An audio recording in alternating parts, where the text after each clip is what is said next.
رات کے سامنے ہمارے علاقے کی ایک ذمہ دار شخصیت جن سے میری مراد حضرت مولانا محمد شاکر صاحب دامت برکاتہم العالیہ ہے، حضرت والا ہمارے سامنے جلوہ افروز ہیں۔ میں بڑے ہی ادب و احترام کے ساتھ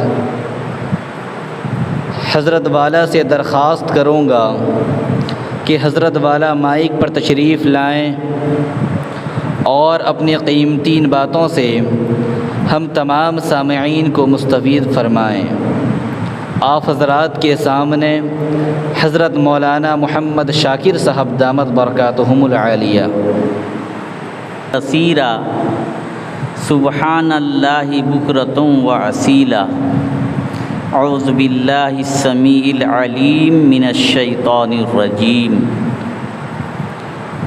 نحمدہ و نصلی علی رسولہ الکریم، اما بعد۔ قال اللہ تعالی فی القرآن المجید والفرقان الحمید، قوا انفسکم واہلیکم نارا۔ معزز سامعین کرام، عزیزم طلباء عزیز جو میرے سامنے حاضر ہیں، کچھ عقل مند طبقہ وہ اپنے آپ کو سمجھ رہا ہے کہ میرا قیمتی وقت کیسے ضائع ہو جائے، اور قیمتی وقت کو ضائع کرنے میں ایک لمحہ بھی غفلت نہیں کرتا۔ مسجد خدا کا گھر ہے، اس گھر میں تشریف رکھیں، ذکر کریں، بیٹھیں۔ میں صرف سوئے ہوئے کو جگانے کے لیے حاضر ہوا ہوں،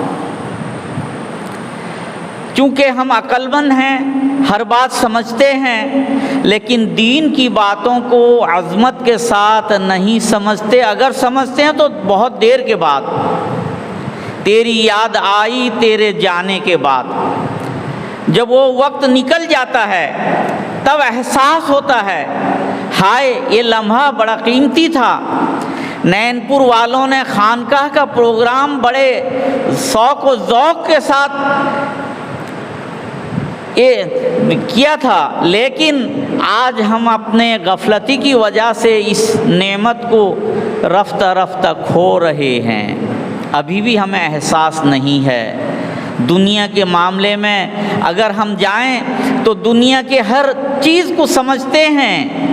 زمین خریدنا ہو تو اس کے ماہرین سے رابطہ رکھتے ہیں، کیسے اس کا قیمت کیا ہے، کہ فصلہ زمین ہے۔ سونا خریدنا ہو تو اس کو بھی جانچ کرتے ہیں کہ یہ کتنے کیرٹ کا ہے۔ سونے کو سونار پہچانتا ہے، گنوار کیا پہچانے گا سونا کیا ہوتا ہے، چاندی کیا ہوتا ہے؟ وہ امیٹیشن اس کے سامنے بھی چک چک نظر آتا ہے۔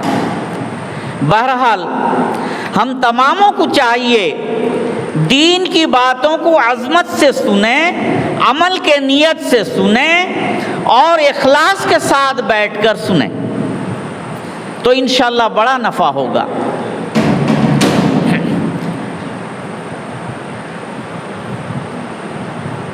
اللہ رب العزت نے کلام اللہ شریف میں ارشاد فرمایا، قوا انفسکم واہلیکم نارا۔ اے میرے پیارے بندے، اس آگ سے یعنی جہنم کے آگ سے بچو اور اپنے اہل عیال کو بچاؤ۔ جب ہم فکر کریں گے تو انشاءاللہ ہمیں نفع ملے گا، ہم خود بچیں گے اور اپنے اہل عیال کو بھی بچائیں گے۔ میرے آقا نورانی زبان سے ارشاد فرمایا، اطلبہ العلم فی السین۔ چین سفر کرنا پڑے تو کرو، لیکن دین سیکھو۔ آج ہم لاپرواہی کے ساتھ بیٹھ کے دین سیکھ رہے ہیں۔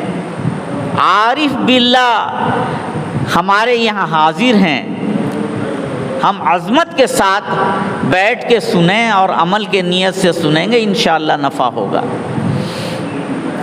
ہم تماموں کے اندر ہر قسم کی اچھی کوالٹی ہے، اس لیے کہ ہم اس کو غفلتی میں کھو رہے ہیں، اس کے عظمت کو نہیں سمجھ رہے ہیں۔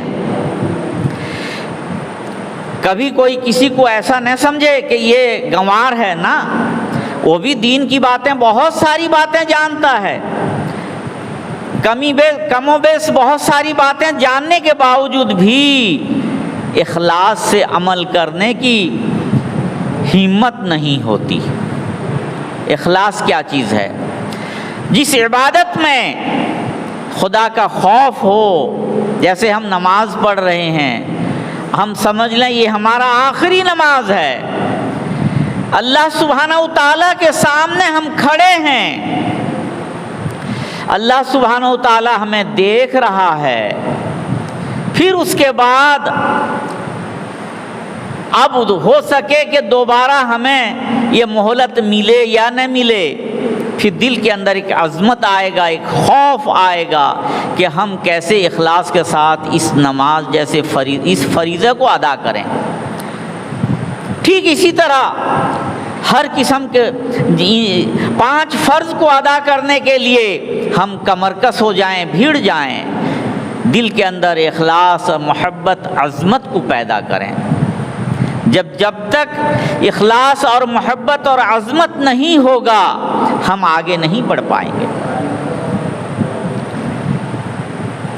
بزرگوں سے بے شمار باتیں ہم سنتے ہیں، ایک ایک بات پر عمل کرنے کی کوشش کریں گے، انشاءاللہ پوری زندگی میں بے شمار وہ نعمت آ جائے گی، وہ اخلاص آ جائے گا، وہ نور پیدا ہو جائے گا، عبادت میں جان پڑ جائے گا، جاندار عبادت بن جائے گا۔ برسوں سے ہم نماز پڑھ رہے ہیں، لیکن ہمیں فکر نہیں کہ نماز ہے کیا چیز۔ جو سب سے پہلے یہی قبر میں پرسش ہوگا، یعنی جس کے بارے میں حساب کتاب لیا جائے گا۔ دن بھر میں 5 وقت کی نماز فرض ہے، ہم کتنے وقت کی نماز، فجر کی نماز کو نیند میں کھویا، ظہر کی نماز کو گرمی میں کھویا، اور عصر کی نماز کو چائے پانی میں کھویا۔ پھر اس کے بعد گویا کہ ہم اپنے آپ کو سمجھ رہے ہیں ہم دیندار ہیں، مسلمان ہیں، سچے دین کے سیدائی ہیں۔ نہیں، ایسا نہیں ہے۔ اسلام میں ایسا نہیں ہے، حسب نسب کچھ نہیں چلے گا کہ میں مولوی کا بیٹا ہوں، میں حافظ کا لڑکا ہوں، میں مجاہد کا بیٹا ہوں، میں عارف باللہ کا چہتا ہوں، لہٰذا وہاں کچھ نہیں حسب نسب چلے گا۔ اپنا اعمال اپنے وہی کام میں آئے گا۔ کسی انسان کو دفنانے ہم کبھی گئے ہیں، اور اکثر لاش کو قبر میں دفناتے وقت میں ہم کبھی دیکھا ہے کہ اس لاش کے ساتھ کوئی اس کے قربا، اس کے اقربا، کوئی اس کے ساتھی کوئی گیا ہے؟ کوئی نہیں گیا، صرف وہی گیا جس کا انتقال ہوا، وہی گیا جس کی جنازہ پڑھی گئی، وہی گیا۔ کبھی ہم نے سوچا ہے کہ قبر کی منزل کیا ہے، کہ وہاں کس چیز کی ضرورت پڑتی ہے؟ حضرت جی دامت برکاتہم فرما رہے تھے، میں غور سے سن رہا تھا، کتنی پیاری باتیں۔ ایک ملک میں ایک عجیب قسم کا ماحول تھا کہ وہاں 1 سال کوئی راجہ بنتا تھا، بادشاہ بنتا تھا، اور وہ 1 سال کے بعد پھر گھمسان جنگل میں اس کو چھوڑ دیا جاتا، جہاں شیر زہریلے سانپ ڈس لیتے اور اس کا خاتمہ ہو جاتا۔ اب بیچارہ ایک مسافر اس دن گزرا، جو دن ان کا منتخب کیا ہوا وقت تھا، متعین کیا ہوا وقت تھا، سال کے آخر میں اسی دن جو پہلے گاؤں میں داخل ہوگا وہی ہمارا بادشاہ بنے گا۔ لیکن وہ مسافر بڑا چالاک تھا، عقل مند تھا، وہ پورا حالات کو سمجھ لیا کہ 1 سال کے بعد میں جنگل میں چھوڑ دیا جائے گا، اور اسے زہریلے موذی جانور اسے ڈس لیں گے، شیر کھا جائے گا، اور ایسے ایسی مصیبتیں آئیں گی۔ جب سے وہ بادشاہ بنا تب سے اس کا فکر کیا کہ کیسے جنگل کو ہموار کیا جائے، راستہ بنایا جائے، محل بنایا جائے، درخت لگایا جائے، وہاں کے آسائش کے سامان مہیا کیا جائے، یہاں تک کہ بجلی، قمقمہ، پانی، ہر ساری باتوں کو وہاں کیا جائے، ساری نعمتیں سجایا جائے۔ جب اس کا وقت ہوا تو اس کے بعد میں گاؤں والوں نے کہا کہ آج تک جتنے بادشاہ بنے تھے 1 سال کے لیے وہ بیوقوف تھے، آپ عقل مند ہیں، آپ ہمیشہ کے لیے بادشاہ رہیں گے، آپ کو اب جنگل جانے کی ضرورت نہیں۔ حضرت جی دامت برکاتہم نے فرمایا کہ خوش قسمت ہیں وہ جو دنیا میں زندگی، موت، ساری باتیں جانتے ہیں، لیکن کبھی احساس کرتے نہیں کہ آخرت کی تیاری کس چیز کی ہے، اور کیا چیز کو آخرت کے لیے ہمیں کون سا کام آنے والی چیز ہے، کبھی اس کو احساس نہیں کیا۔ علم سے بڑھ کے کوئی دولت نہیں، جاہل سے بدتر کوئی آفت نہیں۔ ہر چیز کو جاننے کی کوشش کریں، عمل کرنے کی کوشش کریں، اور اخلاص پیدا کریں، ہر عبادت میں جان پیدا ہو جائے گی۔ میں صرف آپ لوگوں کو جگانے کے لیے، بلانے کے لیے بیٹھ گیا تھا، اور مجھے جو پرچہ ملا تھا، میرے واٹس ایپ میں جو پرچہ ملا تھا، وہ حضرت جی کا پروگرام 7:30 سے شروع ہوگا، اب 7:30 سے تاخیر ہو چکا ہے۔ اب میں اپنے پروگرام کے تحت آپ سے رخصت ہوتا ہوں، پھر دوبارہ وہی التجا، وہی درخواست کروں گا کہ ہم اس بادشاہ کے طرح، بیوقوف بادشاہ کے طرح نہیں 1 سال بادشاہ بن جائیں گے اور آخر میں جنگل میں چھوڑ دیا جائے گا، وہاں زہریلے جانور اور وحشی جانور ڈس لیں گے، اس طرح نہیں ہے۔ یہ مسافر جو عقل کا کام کیا تھا، جنگل کو ہموار کیا تھا، اور اس جنگل میں محل بنا دیا تھا، ہر قسم کے آسائش کا سامان کر دیا تھا، ٹھیک اسی طرح ہم اپنے آخرت کی تیاری